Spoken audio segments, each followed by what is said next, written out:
Keep Keegan Murray's name out your trade talks. I've seen them, I've heard them, including on Sacramento airwaves. I'm going to explain to you why I don't think the Kings should include Keegan in any realistic trade conversations. Plus, Domantas Sabonis named to the All-NBA third team. We'll discuss right here on Locked On Kings. You are Locked On Kings, your daily Sacramento Kings podcast. Part of the Locked On Podcast Network, your team every day. And now, ladies and gentlemen, it is that time. Time for another episode of Locked On Kings.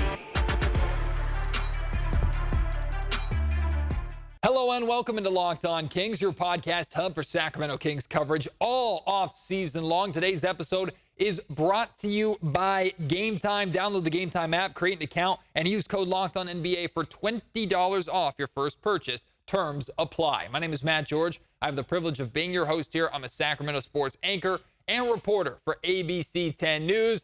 And those of you who have listened to Locked On Kings over the last couple of years, since, of course, the 2022 draft, know how much I love Keegan Murray. A big fan of Keegan Murray, big believer in Keegan Murray. Now, I'm not blind to Keegan Murray's faults. I'm also not blind to Keegan Murray is not the best player in the NBA or the best player in NBA history. So I'm certainly not going to go as far as to suggest that Keegan is in that untouchable, untradeable category as a player like Anthony Edwards, for example, or Nikola Jokic with the Denver Nuggets. I'm realistic, but in a lot of ways, in a ton of ways, Keegan Murray has been and is exactly what the Sacramento Kings need now and need more of, period. Plus, he's only going into his third year in the NBA, and his growth over these first two seasons has been exponential. We're going to dive into a lot of this because I mentioned Keegan Murray is not in that untouchable category. Really, I don't think there's any Kings player in the untouchable category. It's hard to have anybody in that untouchable, untradeable category when you're a team that has missed the playoffs. That being said, Keegan, De'Aaron, and Domas are all untradeable in realistic conversations in my mind.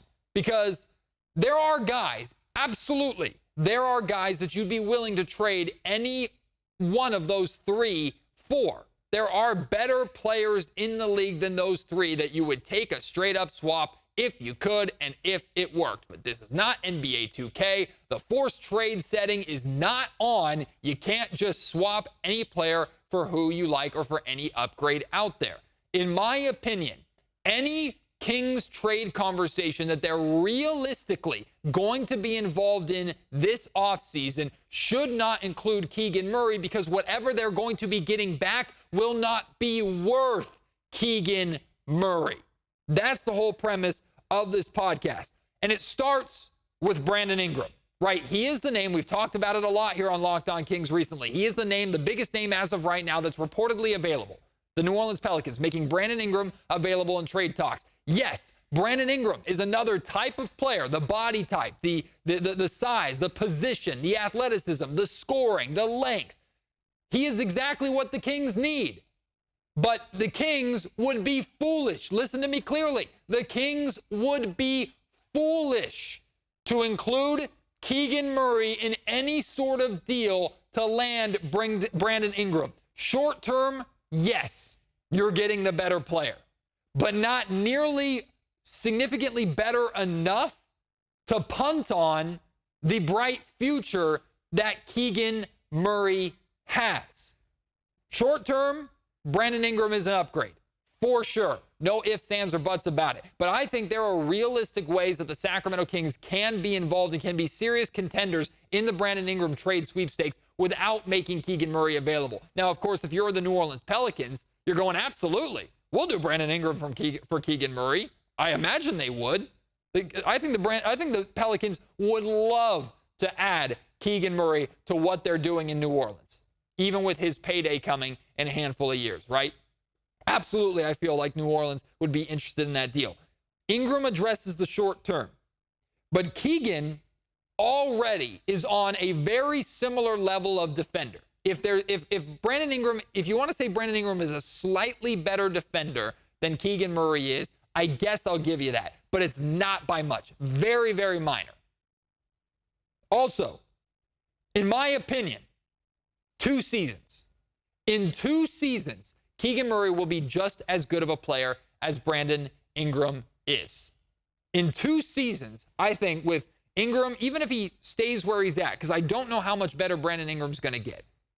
I think it's more likely, I'm not predicting this, I think it's more likely that Brandon Ingram slightly regresses than he slightly gets better or improves over the next 2 years of his career. I'm not rooting against the guy, not trying to hate on the guy.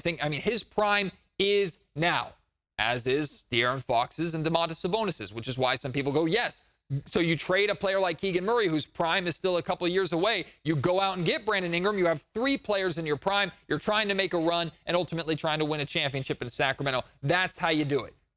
I understand what you're saying. But again, Brandon Ingram in his prime right now, in my opinion, is not that much better than what Keegan Murray, I believe, will be next season. And again, 2 seasons from now, I think Keegan Murray will be considered a better player in the league. Plus, financially a little more impactful. So you're probably asking, Matt, what are your reasons? Why shouldn't the Kings consider trading Keegan Murray? Again, for clarification, that does not mean that there is not a trade out there that the Kings would consider moving Keegan. That's not what I'm saying. I'm saying realistically, this offseason, right now, I don't think any of those conversations truly exist. Keegan is the exact type of player the Kings need more of.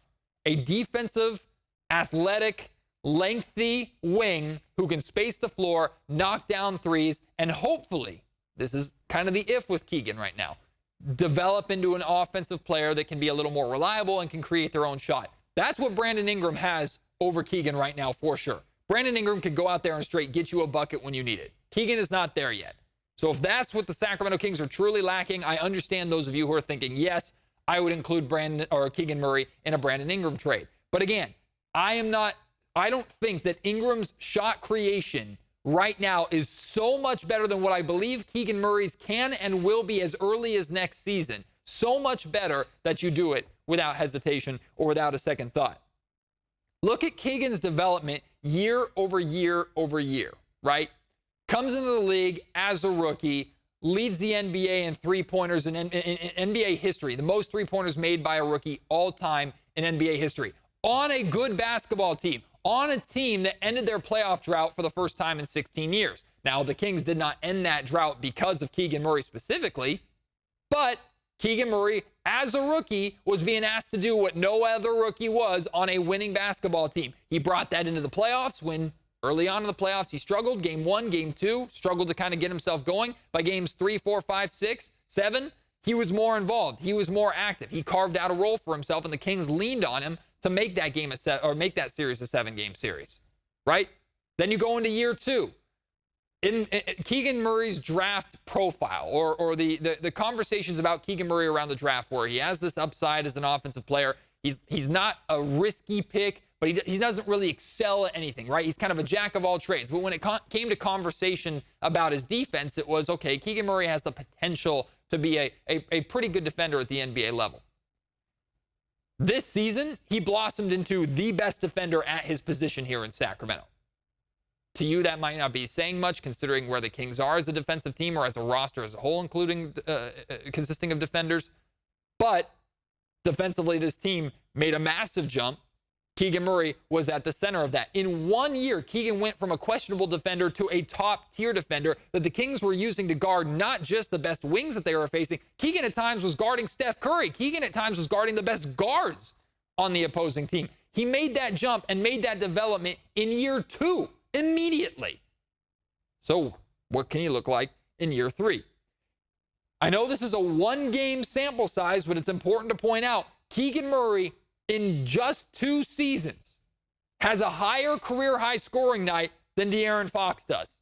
Same thing with Malik Monk too. Keegan Murray has done that. So he has the potential. He's shown the potential. Granted, I know it's 1 game.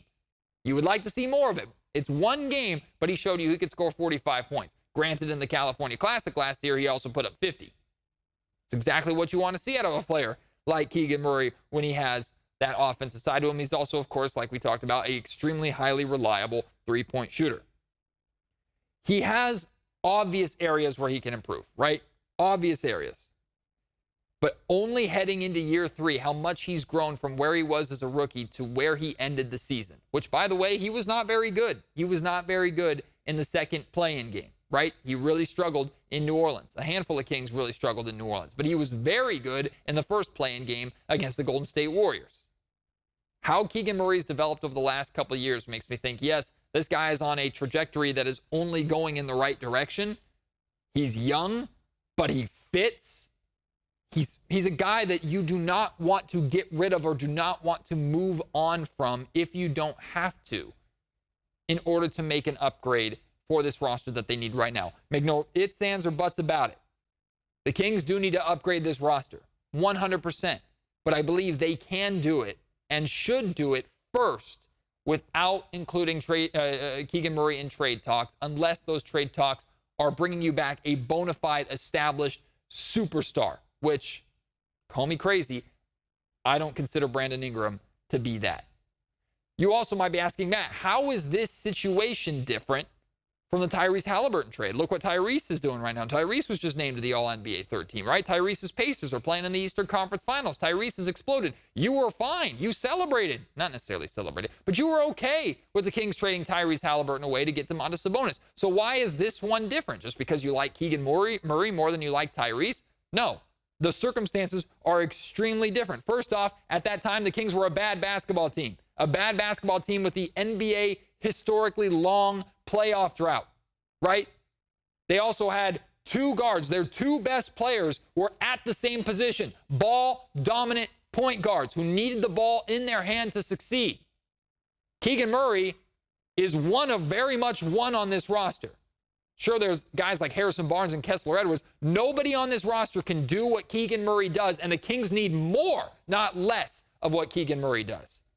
Trading Tyrese Halliburton away, choosing to trade one of those 2 guards made sense because both of them had value and both of them were very, very similar.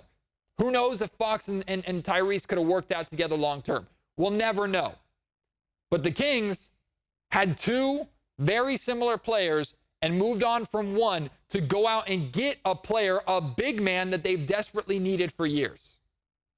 If the Kings were to trade Keegan Murray away, they have to be trading him for a player that is better at his position with his size, his measurements, and his ability defensively on the perimeter. I don't realistically know how you get that. Look, I've shared with you before, I have a very, very short list of names that I would include Keegan Murray in a trade for. Almost all of them, I would say, are unrealistic. One of those names, and again, I've said this before on Locked On Kings, one of those names is a guy that I've loved to have in Sacramento for years, Jaylen Brown. But I was thinking about it today. And the more I was thinking about it, the more it dawned on me. The Sacramento Kings might feel like Keegan Murray is going to be their Jaylen Brown one day. And before you roll your eyes or scoff at that, especially after the 3-point shot that Jaylen Brown hit last night to send that game into overtime, before you laugh and scoff at that, the numbers of Jaylen Brown's first 2 seasons in the NBA and Keegan Murray's first 2 seasons in the NBA, they support the Kings and they support Keegan. I'll explain in just a second. Today's episode of the Locked On Kings podcast is brought to you by Game Time. If you're looking for an app or a site to get your tickets to whatever events, but especially NBA games, whether it's playoff games or future Sacramento Kings games, maybe it's the California Classic coming up in a couple of months, preseason, regular season next year, whatever it may be, Game Time is the app for you. They are an authorized ticket marketplace of the NBA, which makes getting playoff tickets even easier and faster than ever before. And prices on the Game Time app actually go down the closer that you get to the event. They have last-minute deals that simply cannot be beat. You can save up to 60% last minute for sports, for concerts, comedy shows, theatrical productions, whatever it may be, whatever the event it is out there. Game Time more than likely has it, and the closer you get to the start of that event, the more money you are going to save. They also have flash deals where you can save even more with exclusive in-app deals on select seats ahead of games or events. They have zone deals as well, where you can save even more money by choosing like a general section or area of the ballpark or stadium that you're willing to sit in, and Game Time selects your seats for you with the best discounts. They give you unbelievable panoramic seat views, so especially if you're going to like a massive concert at Levi Stadium in the Bay, for example, or a massive football game, you'll know exactly what your view is going to be like. Plus, they have the lowest price guarantee. Game Time will credit you 110% of the difference if they do not have the lowest price. Game Time is the absolute best place for you to go to buy your tickets to whatever event. So download the Game Time app, create an account, and use code LOCKEDONNBA for $20 off your first purchase. Terms apply. Again, promo code LOCKEDONNBA for $20 off your first purchase. Download Game Time today. Last minute tickets, lowest price guaranteed. I cannot tell you how long I've wanted Jaylen Brown here in Sacramento. A very long time. My OGs listening to this podcast know I probably bring it up at least once a year, especially during the offseason. It's always been a dream of mine. Now, there's an evil part of me that is rooting for the demise of the Boston Celtics, for them to lose, because where the hell do the Boston Celtics go from here if they lose, right? They're the best team in the NBA, in my opinion. They're absolutely built to win a championship. If they don't get it done this year, I don't know where the heck they go. I don't think they would overreact as extremely as blowing up the Tatum and Jaylen Brown partnership. But if that is the only way to potentially have Jaylen Brown come here to Sacramento, I'm all for it. That's what I'm rooting for, very selfishly. But again, we're trying to be realistic here. I like to have my fun. I like to play with my fantasy GM hat as much as possible. We're trying to be realistic. Realistically, Jaylen Brown, even if he's one of the top targets on my list that I would trade Keegan Murray for, he's not coming to Sacramento. That's why I say the Kings should not include Keegan Murray in any realistic trade packages this offseason at this point in time. But then the more I started thinking about Jaylen Brown, because I've wanted him in Sacramento so bad, it's like, what is it about Jaylen Brown that I want? He's someone that can, I mean, he's a multi-time All-Star, a three-time All-Star, right? He's a former All-NBA player. We're talking someone, if Keegan could reach Jaylen Brown's status, we're talking Keegan hitting his ultimate ceiling, right? I do not see a world where Keegan Murray is ever a better player than Jaylen Brown is. Like, we're talking, if Keegan Murray can be what Jaylen Brown is for the Boston Celtics, but here in Sacramento, he has reached his ultimate ceiling. We're talking about that much space in between him and the ceiling, right? Like Gandalf walking through a hobbit hole. My fellow nerds will appreciate that one. Hitting his head on the top, right? That is what Keegan Murray, that's Keegan Murray's ceiling, maybe even being pushed, maybe being extended a little bit. So I'm not predicting, and I'm not here saying Keegan Murray is going to have a career on the same level as Jaylen Brown. Keegan Murray is going to be a multi-time All-Star. Keegan Murray is going to be an All-NBA player.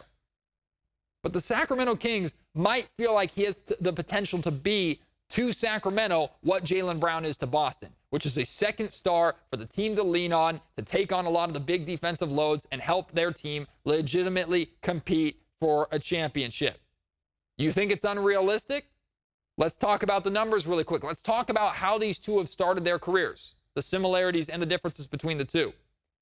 Both players were on the all-rookie team their first seasons. That's pretty cool. That's awesome. Both came into the league and were recognized for how impactful they were. Both were also very top picks, right? Keegan Murray, top pick out of Iowa. Jaylen Brown, top pick out of Cal.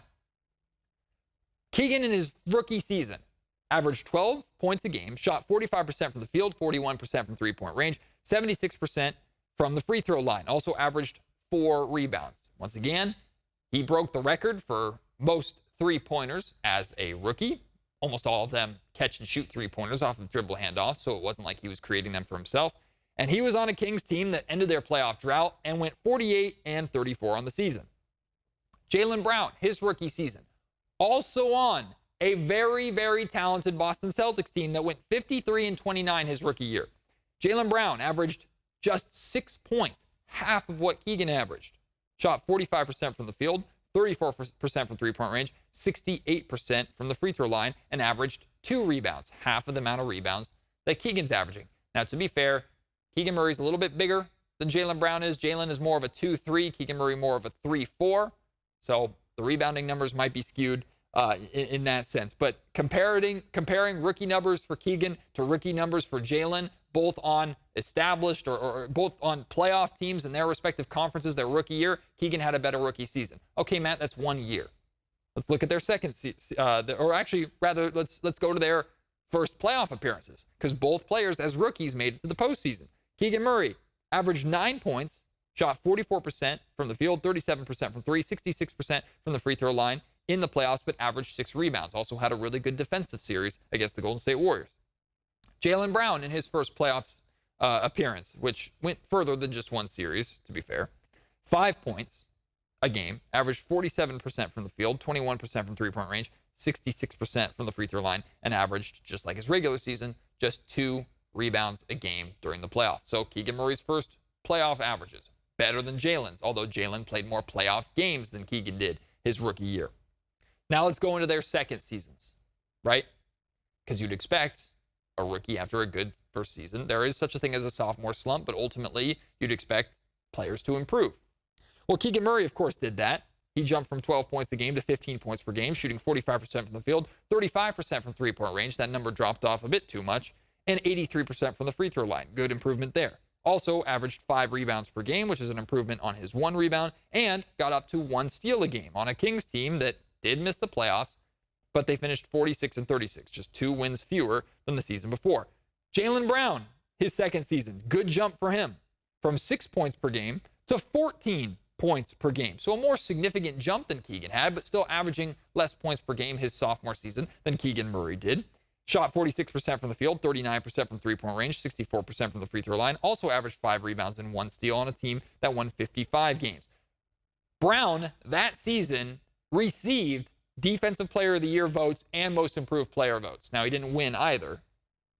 I should say he did receive Defensive Player of the Year votes and also some nods for All Defensive Team as well. Obviously, Keegan did not get those, but the numbers say Keegan Murray had a better second season than Jalen Brown did. Jalen Brown's breakout did not come until his 4th season, right? He actually went down from his second season to his 3rd season in the league. He dropped from 14 points per game to 13 points per game. And then suddenly his 4th season, he exploded and was averaging 20 points per game. And he has averaged 20 or more points per game the last 5 seasons, including this season. It took Jalen Brown 4 seasons to get to the level offensively of where he's at now. And now, of course, like I said, he's a 3-time All-Star, All-NBA defensive team member, an absolute star in this league, and hoping to lead the Boston Celtics to their championship, their first championship in quite a while here. So there are 2 takeaways that you can have from this. Takeaway number 1, Jalen Brown's developmental path to become what he is. Keegan Murray, as of right now, is on a slightly better path statistically than Jalen was. And we're not talking a rookie putting up good numbers on a bad team. We're talking about a rookie and a sophomore or second-year player putting up good and then better numbers on a team competing in the playoffs or for a playoff spot in the Western Conference. It's not an exact comparison. It does not mean that Keegan is guaranteed to have the growth and turn into the player that Jalen Brown is. But you can see similarities. The numbers show that he can be and is on a similar rise. But if you don't want to acknowledge that takeaway, if you're not feeling that, if you're not drinking the Kool-Aid with me on that, I feel you. That's fine. Here's the other takeaway that really should be the most important thing you take out of everything that I just said in this Jalen Brown-Keegan Murray comparison. It took Jalen Brown 4 seasons to become Jalen Brown as we know him.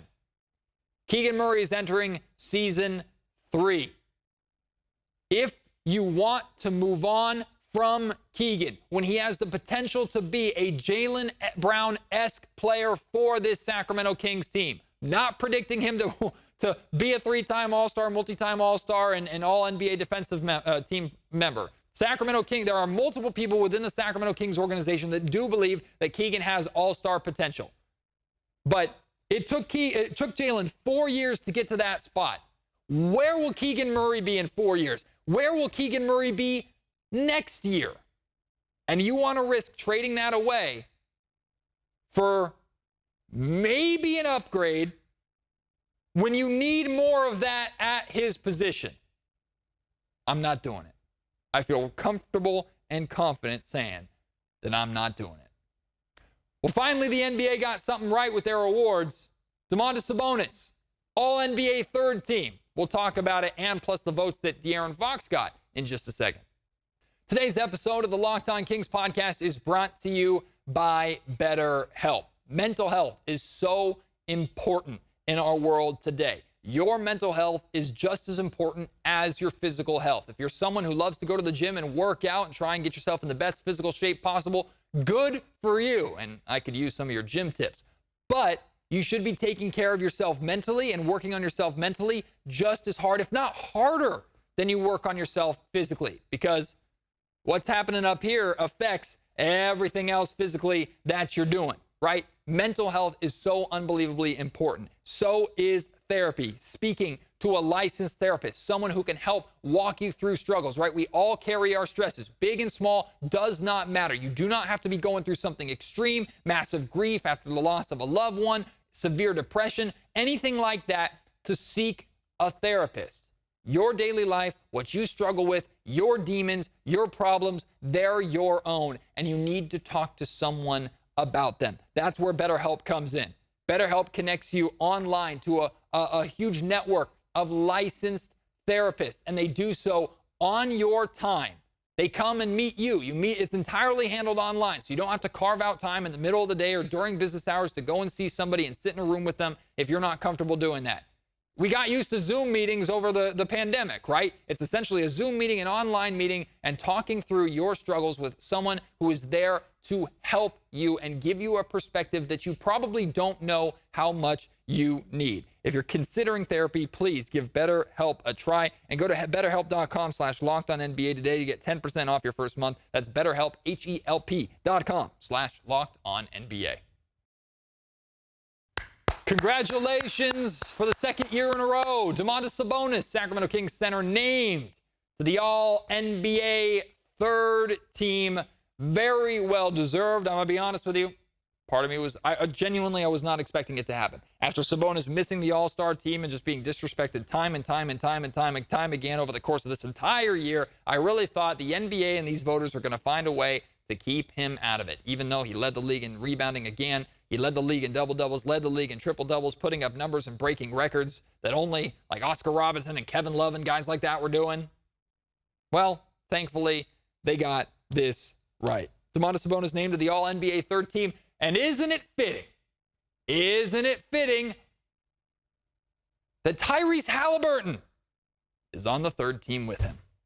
The guy the Kings traded to get the guy they needed, both on the same third team together. It speaks to exactly what I talked about earlier in the week. Both sides love this trade. Clearly the Pacers love it in the Eastern Conference Finals right now. The Sacramento Kings, even though they have not made it to the Western Conference Finals, they are very happy with the move. Makes a ton of sense for them. Both sides love this deal, needed to make this deal, and now both players are getting the All-NBA recognition that they deserve to get. In addition to those two on the third team, you also have LeBron James, Steph Curry, and Devin Booker. In the case of LeBron and Steph, you're talking two guys that were perennial first-team All-NBA guys not too long ago. But with where the league is, Luka and Anthony Edwards and Shai Gilgeous-Alexander and those big names, oh yeah, it's LeBron, KD, Steph. You guys are on your way out a little bit. And I don't mean that disrespectfully. That's just where the league is at this point in time. Domantas Sabonis, though, did receive one All-NBA first-team vote. I'm here to tell you here, to clear the record on Locked On Kings, it wasn't me, okay? Stop accusing me of giving him my first-team vote. Well, hold on. Back up. Matt, what the hell are you talking about? You don't even have a vote. I don't vote on this. I'm not an NBA voter, number one. So I'd like to pretend I'm important enough to get a vote. I'm not.